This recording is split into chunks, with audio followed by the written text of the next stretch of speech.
उदयपुर में जो हत्याकांड हुआ उसकी वजह से हर कोई चौंक गया। कन्हैयालाल की अंतिम यात्रा से भी भावुक तस्वीरें निकलकर सामने आई हैं। कन्हैयालाल के परिजनों का रो रो कर बुरा हाल। अंतिम यात्रा में शामिल हो रहे लोगों की आंखें नम हैं।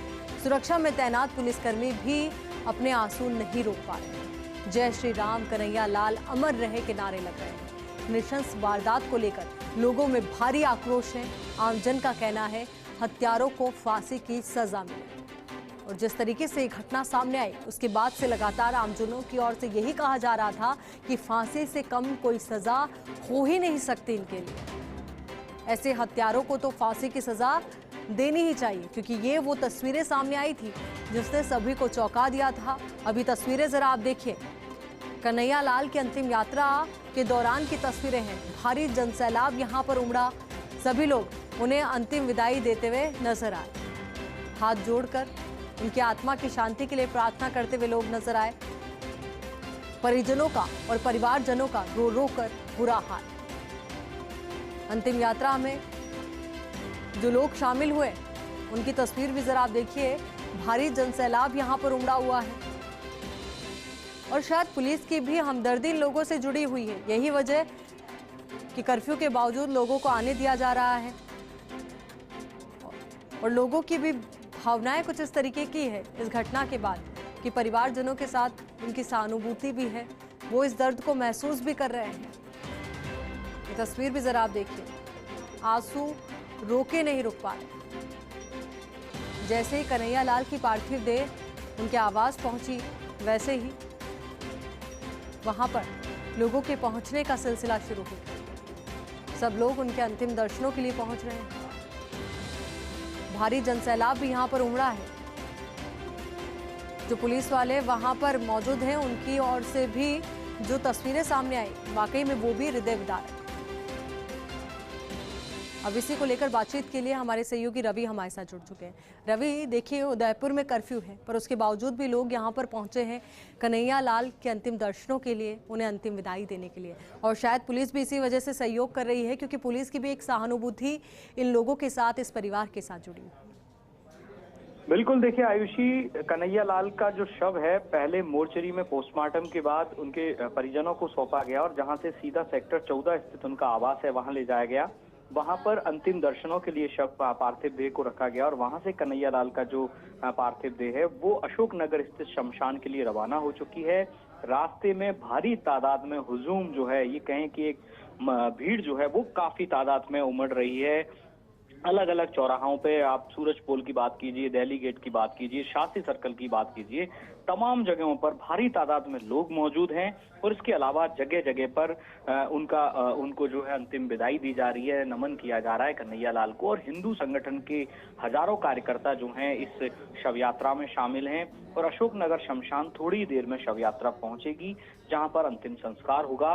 पुलिस का भारी जाब्ता, पुलिस के बड़े अधिकारी, तमाम आला अधिकारी, एडीजी लेवल के अधिकारी जो जयपुर से आए हुए हैं, इसके अलावा अतिरिक्त जाब्ता जो है वो यहाँ पर जो है तैनात दिखा।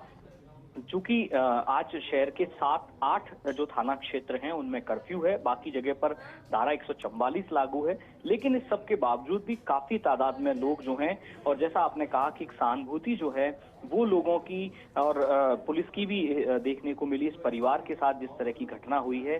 जाहिर सी बात है कोई भी व्यक्ति इस तरह की घटना का समर्थन नहीं कर सकता और ये जो घटना है इसमें हत्यारे जो हैं वो गिरफ्तार हो चुके हैं। पुलिस ने कल शाम को उन्हें गिरफ्तार भी कर लिया था और अब जो है आगामी इंट्रोगेशन के लिए, आगामी अनुसंधान के लिए एसआईटी की टीम, एनआईए की टीम और जो अन्य एजेंसीज हैं वो अब इस जांच में जुट गई हैं। और देखिए अशोकनगर शमशान में जो है प्रभारी मंत्री के रामलाल जाट के आने की भी जो जानकारी है, प्रभारी मंत्री यहाँ पहुंच चुके हैं। लगातार जो अधिकारी हैं उनसे अपडेट ले रहे हैं पूरे घटनाक्रम को लेकर और कुल मिलाकर हर पक्ष ने विरोध अपना दर्ज कराया है इस घटना को लेकर। इस तरह की जो घटनाएं हैं वो भविष्य में ना हो, इस बात को लेकर भी संजीदगी बरतने की जरूरत है। और अभी जो है शव यात्रा जो है शहर के अलग अलग मार्गों से होकर थोड़ी देर में अशोकनगर शमशान पहुंच जाएगी। काफी तादाद में अशोकनगर शमशान में भी लोगों का जुटना शुरू हो चुका है और थोड़ी देर में शव यात्रा यहाँ आएगी, उसके बाद अंतिम संस्कार होगा। और कुल मिलाकर ये जो पूरा घटनाक्रम हुआ है जाहिर सी बात है, सभ्य समाज के लिए, मानवता के लिए किसी भी सूरत में उचित नहीं कहा जा सकता। और अब इस तरह की घटनाएं ना हो, हम भी अपील करते हैं, फर्स्ट इंडिया परिवार भी लगातार अपील कर रहा है कि सब सब जो मजहब हैं वो शांति सद्भाव कायम करें, इस तरह की घटनाएं ना हो, इस बात को लेकर भी सावचेत रहें। जी बिल्कुल, शांति की अपील फर्स्ट इंडिया लगातार अपने तमाम दर्शकों से रवि कर भी रहा है, पर ऐसे में जो परिवारजनों की मांग है वो यही है कि ऐसे हत्यारों को फांसी की सजा ही हो और वाकई में इन लोगों को ऐसी कड़ी से कड़ी सजा मिलनी भी चाहिए ताकि दोबारा भविष्य में कोई ऐसी घटनाओं की पुनरावृत्ति के बारे में सोचे भी ना। बिल्कुल, देखिए आयुषी, इस बात में कोई शक नहीं है कि जो हत्यारे हैं, जिस तरह का उन्होंने कृत्य किया है वो काफी दर्दनाक है और कुत्सित प्रयास है एक तरीके से कहे तो। और ऐसे में इस तरह के जो आरोपी हैं उनको कड़ी से कड़ी सजा मिले, लेकिन चूंकि कानून अपनी जगह काम करेगा, जो भी संविधान सम्मत जो विधिक जो न्याय होगा उसके आधार पर उन्हें सजा मिलेगी, ये बात तो तय है। लेकिन इस सब के बीच में जो परिवार है उसको भी तमाम जो लोग हैं वो ढाढ़स बना रहे हैं। इनके दो जो बच्चे हैं उनको कल देर शाम को प्रशासन ने इस बात पर सहमति दी थी कि संविदा पर उन्हें जो है नियुक्ति दी जाएगी। इसके अलावा उन्हें आर्थिक सहायता, ज्यादा से ज्यादा आर्थिक सहायता मुहैया हो सके इस परिवार को लेके, इसको लेकर भी जो है तकरीबन 31 लाख रुपए की मुआवजा राशि तय हुई। अब सबसे बड़ी बात यह है कि जो दोनों आरोपी जिनको गिरफ्तार किया, और इसके अलावा आयुषी देखिए पुलिस ने कुछ 8 से 10 लोगों को और भी हिरासत में लिया है। हालांकि इन तमाम चीजों की आधिकारिक तौर पर पुष्टि नहीं है, लेकिन जो लोग भी इसमें किसी भी तरह के इन्वॉल्वमेंट अगर उनका है तो उन तमाम लोगों को पुलिस जो है इंट्रोगेट कर रही है। अलग अलग एजेंसीज जो है इस पूरे मामले में जुटी हुई हैं और ये जो दोनों आरोपी हैं इनमें से एक जो आरोपी है उसके लिंक कुछ आतंकी संगठन और इस तरह के जो कट्टरपंथी जो संगठन है उनसे होने की जानकारी सामने आई है अपृष्ट सूत्रों के हवाले से। हालांकि हम भी इस बात की पुष्टि नहीं करते, लेकिन ये जो तमाम चीजें हैं ये फिलहाल जांच एजेंसीज के लिए बड़ा सवाल है। जांच एजेंसीज इस बारे में लगातार प्रयास कर रही हैं। एसआईटी की टीम मोर्चरी में भी थी, घटनास्थल पर भी जाएगी। एनआईए की टीम जो है वो भी इस पूरे घटनाक्रम को लेकर इन्वेस्टिगेशन कर रही हैं। तो तमाम जो एजेंसीज हैं वो अपना काम कर रही हैं और ये देखना दिलचस्प होगा कि क्या ये जो दोनों आरोपी हैं, जिस तरीके से इन्होंने वीडियो जारी किए, जिस तरीके से इन्होंने घटना को अंजाम दिया, क्या किसी कट्टरपंथी संगठन से इनका जुड़ाव रहा है, कोई इन्हें भड़काने वाला अगर कोई व्यक्ति है, तो उन तमाम जो चेहरे हैं उनको बेनकाब किया जाएगा। इस बाबत भी पुलिस और जो अन्य जो जिम्मेदार एजेंसीज हैं वो लगातार इन्वेस्टिगेशन कर रही हैं। आला अधिकारी जो हैं एटीएस के प्रभारी और एसआईटी के जो प्रमुख हैं प्रफुल्ल कुमार वो उदयपुर में हैं और इसके अलावा भी एडीजी दिनेश एमएन उदयपुर पहुंच चुके थे। तमाम जो अधिकारी जिनको कि राज्य सरकार ने इस पूरे घटनाक्रम को हैंडल करने के लिए यहाँ भेजा हुआ है, अपने अपने काम में जुटे हुए हैं, इन्वेस्टिगेशन कर रहे हैं। लेकिन अभी सबसे बड़ा जो पहलू है वो ये कि थोड़ी देर में अंतिम संस्कार जो है वो शांतिपूर्वक संपन्न हो जाए, ताकि ये जो घटनाक्रम है, जो तनाव के हालात हैं, उनको थोड़ा कम किया जा सके। जी बिल्कुल, सिचुएशन भले ही कंट्रोल में हो, तनावपूर्ण माहौल यहाँ पर बना हुआ है। यही वजह कि पुलिस प्रशासन की व्यवस्था भी चाक चौबंद है, भारी पुलिस का जाब्ता भी रवि नजर आ रहा है, तस्वीरों के माध्यम से हम देख पा रहे हैं। बिल्कुल, देखिए आयुषी, तकरीबन 600 से ज्यादा जवान जो हैं वो जयपुर से आए हैं और उदयपुर के जो पड़ोसी जिले हैं वहां से अतिरिक्त जाब्ता बुलाया गया है।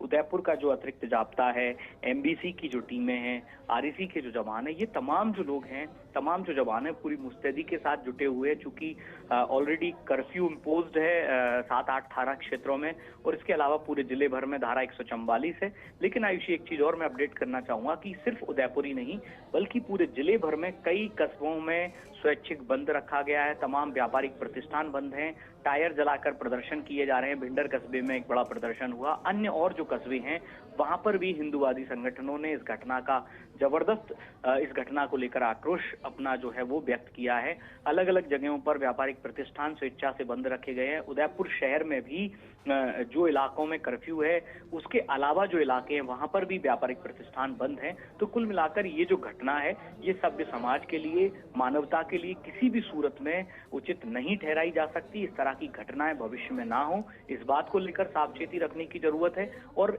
ये जो पूरा घटनाक्रम हुआ है इससे कई सारे ऐसे मैसेज जो हैं वो पुलिस प्रशासन समाज सबको लेने की जरूरत है। इस पूरे घटनाक्रम में एक पहलू ये भी था कि पुलिस की जो मुस्तैदी है वो थोड़ी सी सवालों के घेरे में रही, क्योंकि घटनाक्रम जब हुआ उससे पहले भी इन आरोपियों ने जो पीड़ित जो व्यक्ति था जिसकी हत्या कर दी गई उसको कई बार धमकियां दी। उसने इस बाबत धानमंडी थाने पर सूचना भी दी, लेकिन बहुत अच्छे ढंग से अगर संवेदनशीलता के साथ में इस पूरे घटनाक्रम को बिल्कुल रवि, इस तो हत्या पर सभी का गुस्सा फूटा है और यही वजह है कि उनकी अंतिम यात्रा के दौरान भारी संख्या में लोग उमड़े हैं। कुछ लोग ऐसे भी हैं जो उन्हें जानते हैं, कुछ नहीं जानते, या किसी ने सिर्फ नाम सुना है, वो भी यहाँ पर पहुंच रहे हैं उनके अंतिम दर्शनों के लिए, उन्हें अंतिम विदाई देने के लिए। बहुत बहुत शुक्रिया आपका हमारे साथ जुड़ने के लिए, पूरी बातचीत के लिए रवि।